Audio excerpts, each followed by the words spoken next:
Hey everyone, Mark the Movie Man here. Welcome to the Final Cut. Got a very appropriate horror anthology for you today. Yes, all the stories in this horror anthology take place on February 14th on or around Valentine's Day.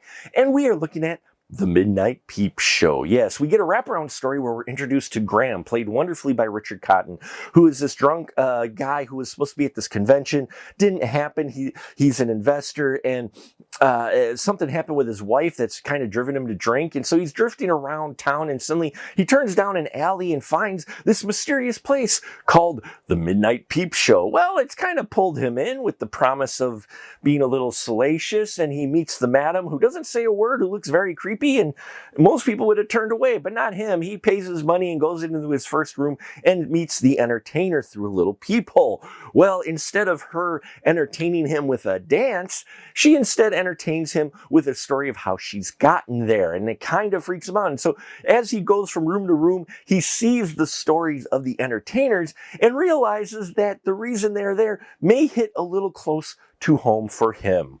Midnight Peepshow is a great concept. The wraparound story, it was directed by Ludovica Musumeci, and I hope I pronounced that right. If not, I apologize. But I loved how they crafted this story because they gave it purpose of why these shorts are here. It helped set things up for a really interesting ending, and it really hinges on not only the direction, but the performance of Richard Cotton as Graham. He really sells this quite a bit. Kind of reminded me a little bit of a Peter Capaldi type of angle with him, but still, he puts in a solid performance, and you need that for this wraparound story.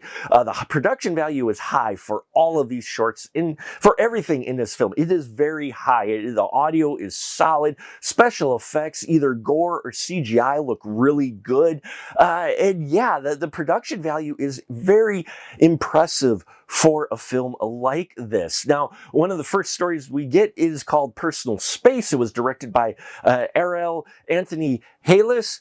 And wow, this one was interesting. It's only a three-person tale it's set in just one room.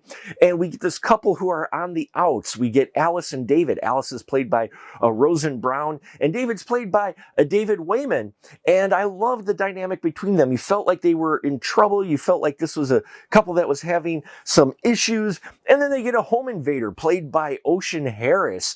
And I love the dynamic between these three. Things get very intense, and then there's a twist of sorts with this short that, and it plays into this whole thing of what connects these stories, not just the Midnight Peepshow, but this website called The Black Rabbit, where people can sign up and live out other people's fantasies for money. But of course, those are dark fantasies and not always ending great. So, you've got that theme running through all of this, which is a great modern spin on your mythology, your anthology type of movie, where normally you get like a comic book. In this case, it's a website that connects everybody, and I enjoyed that concept quite a bit.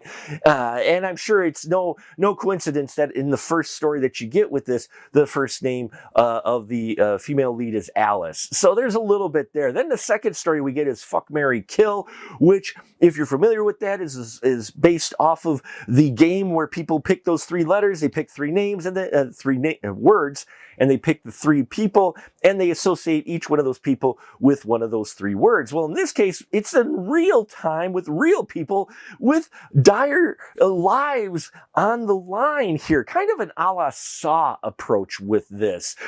We get Helen, who's played by Mickey Davis, who does a really good job in this story, directed by Andy Edwards. Different Edwards. Andy Edwards directs this story, and we see how things come to light for Helen as she's confronted with three people who are actually tied to her, and she's got to decide which one of them will be associated with one of the three words in this game. The disembodied voice we get, a la like a Jigsaw type voice, is voiced by none other than Zach Galligan, who does a great job as the games master. He he was in Gremlins, but he was also in a dark movie called The Chair. So I love some of the stuff he's done post Gremlins. And in here, he's just doing some wonderful voice acting. He does it, he makes it his own though. He's not imitating Jigsaw at all. And seeing Helen try to choose between the three gentlemen who are tied to chairs, yeah, you feel the tension in here. It's a grimy setting in here. It might surprise you, her choices, especially as you learn more about each of the guys.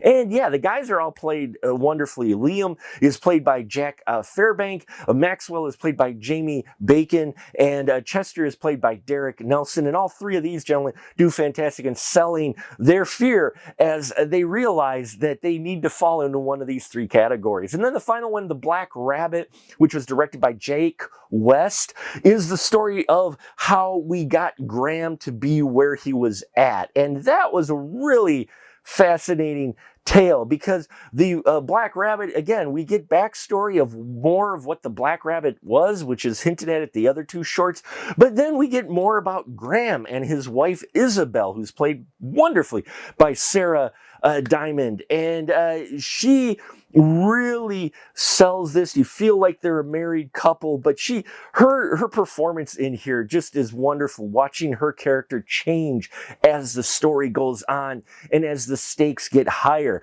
You get a very graphic ending though, a bit shocking, not too extreme, but it is pretty extreme. Plus, it's got some really excellent special effects in the climax of this story, which doesn't exactly have a twist so much as a reveal for that just puts everything that you'd seen prior to that story into a new light. And then we get the resolve of the wraparound story. Folks, the Midnight Peep Show is a very interesting anthology with this kind of theme of Valentine's Day running through it and about relationships, which I found a very fascinating approach to this. I would love to see more. I hope it gets popular enough on VOD so they make more Midnight Peep Shows, because I think they've got something here, and I'd love to see this world expanded further. So thank you so much for watching. It's on VOD now. If you do see Midnight Peep Show, love to hear your constructive thoughts on this